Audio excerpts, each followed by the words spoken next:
Hello, কে? ও তুই, আয় আয় আয়। টেড়াও। তোকে তোর বাবার কাছ থেকে ঘুরিয়ে নিয়ে আসি। बात तो सही আর है। তোর বাবাকে বলবো যাতে চোখটা যাতে ঠিক করে দেয়। কি করে?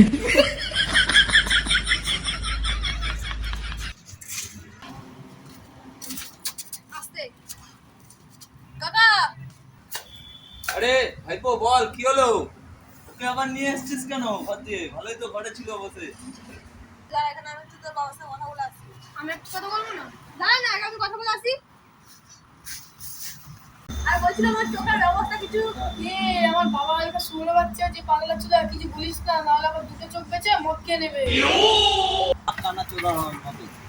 বাবা আর করবে না। इधर